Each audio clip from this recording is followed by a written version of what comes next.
Ladies and gentlemen, Dr. Oz, Dr. Mehmet Oz, officially defeated his challenger in the GOP primary. I'll read you a Washington Times article. McCormick concedes to Oz in Pennsylvania GOP Senate primary. Former hedge fund CEO Dave McCormick conceded Friday to television celebrity Dr. Mehmet Oz in the Pennsylvania GOP Senate primary. This is a very good thing, ladies and gentlemen, and I know that there is concern that he's not a real conservative, but he's backed by Trump, and that's a good thing because you're going to have a Trump Republican House and Senate. The fact that he might not be as conservative as you'd like, that's not really relevant in a state that is more of leans Democrat. So you want to win. You don't want a true conservative or somebody who would alienate a whole lot of voters in Pennsylvania if you know that Pennsylvania voters want somebody a bit more moderate if they're a Republican. Trump Republican, I'm voting for Trump or DeSantis in 2024. Not because I'm conservative in every topic. I'm not. I'm a former lefty, former person who came from, I was at one point the biggest Bernie Sanders booster on the internet, according to the Huffington Post, and the unofficial scribe of Sanders' most hardcore voters, according to the Washington Post. But if Mehmet Oz opposes the Lincoln Project, opposes military interventions, never-ending counterinsurgency conflict, is willing to engage in tariffs, well, we can't now because our economy is in free fall, but has more of a populist vision than more traditional Republicans, has more of a populist vision in terms of foreign policy and economic policy, so we can actually have economic growth instead of the decline in the economy because of Democrats. I wrote in the Federalist in October, I predicted everything that's taking place, ladies and gentlemen. Hit subscribe to the Stock Market Crash channel below in the description, and also the Bitcoin Crash to 10,000 or lower channel. I don't want that to happen, but it will. We have inflation at 8 to 9%, oil prices at 110 to 120 per barrel, GDP declining, corporate profits declining, and you have a recession that's on the horizon. Tesla just slashed 10,000 workers. You have layoffs. So you have an economy and with interest rates rising. So you have an economy that's in free fall. Stock market is going to collapse. I predicted that it'll collapse much further, unfortunately, as will the entire crypto world. Unfortunately. Tether, Coinbase, they're not going to be around, unfortunately. I don't want that to happen, but I don't say that gleefully at all. I don't want any of this to happen, but Democrats have tanked this economy, and I wrote about that in October of 2021.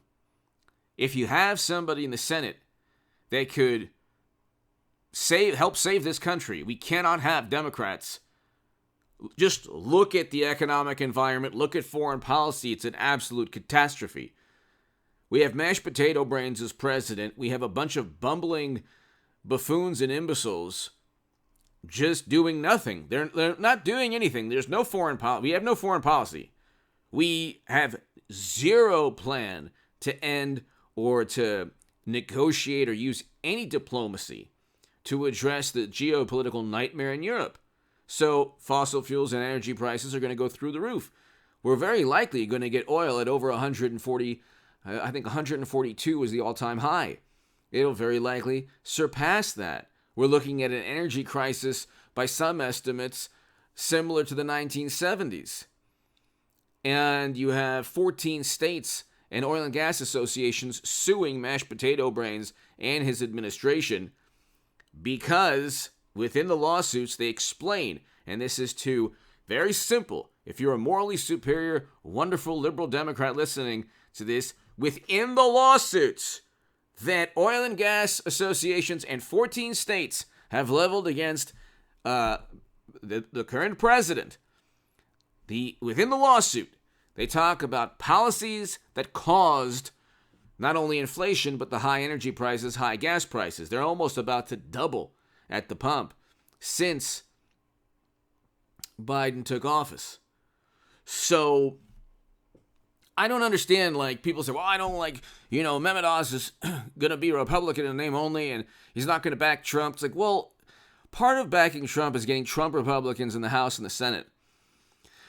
The Liz Cheney, Adam Kinzinger, and ever Trump Republicans, they're not really running for re-election. It's the Republican Party. Trump is like, what, 106 or 100 plus, and 6 or 7 losses. 100 plus wins in the primary, 6 or 7 losses, something like that. So it's more of a populist message. It resonates with a lot of people on the left, even though they don't want to admit that. Especially if you want to say, quote unquote, progressives or people that actually want to address wealth inequality.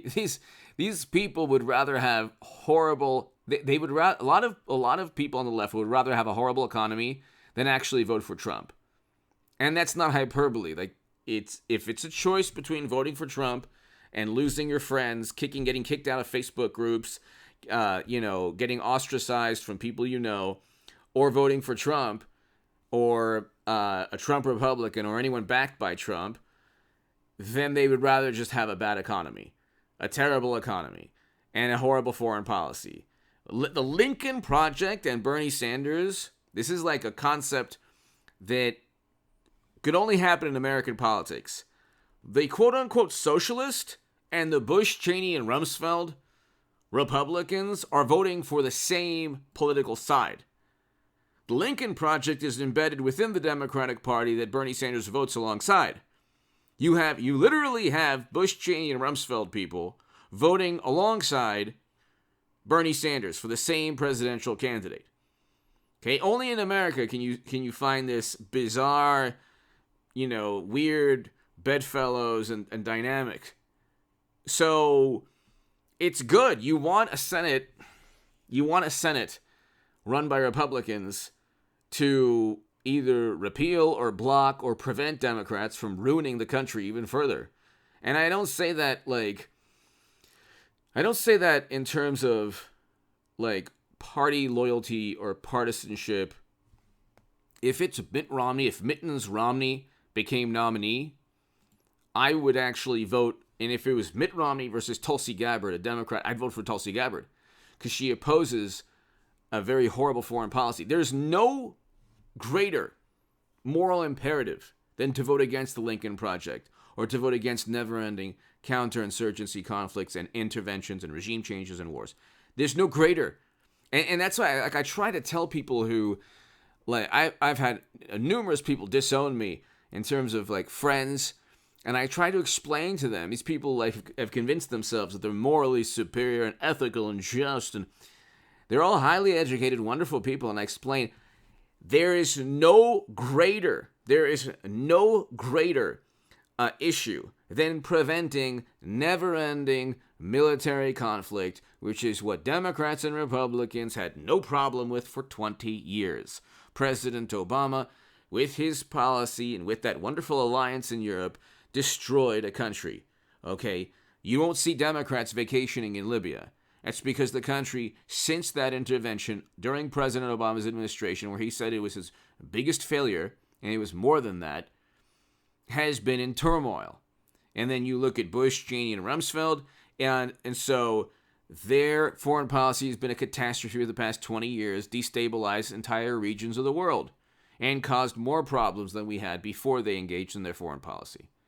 So they don't care. Democrats don't care about foreign policy. They don't even really care about diplomacy. They care about one thing because it's part of who they are, their soul. It's like they will disown lifelong friends because they can't possibly accept that you would vote for somebody because their foreign policy is less militant, less hawkish.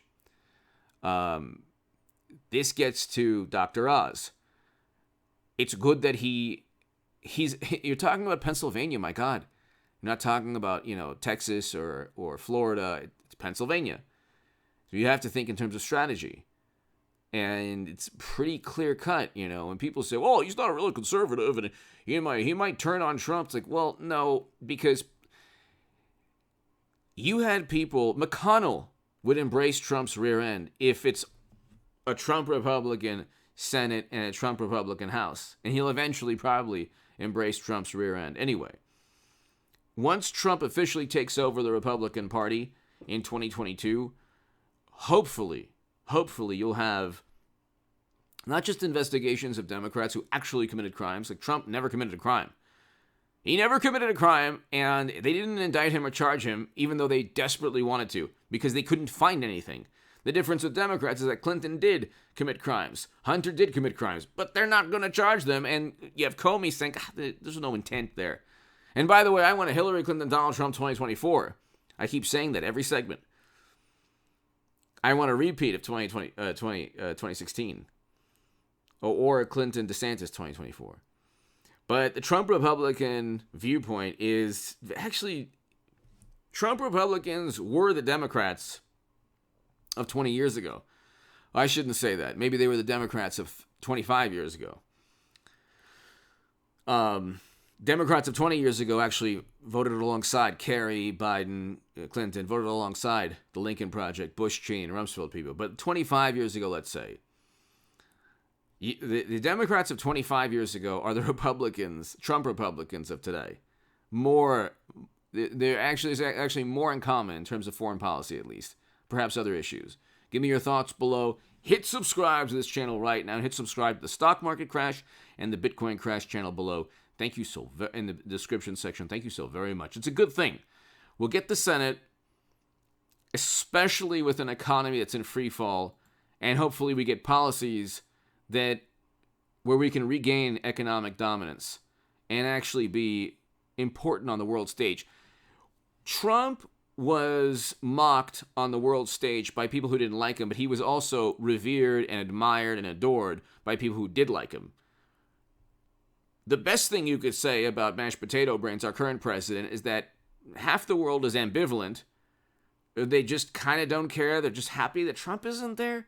And then the other half is like, what's going on? Why did they elect a mashed potato? And so you have, with Trump, German officials were laughing during his address to the United Nations. He proved to be right. He literally predicted what would take place, that they were beholden to Russian oil and gas, and that they were. And they were laughing. But it's not just the German officials, it's all these officials. They're just laughing at Trump, and he's proven to be right on a lot of things. And we can go on forever. Hit subscribe to this channel, ladies and gentlemen, and go and watch the Stock Market Crash channel and the Bitcoin Crash channel below. It's in the description section. To my new Patreons, if you want to support my work via Patreon, that's in the description.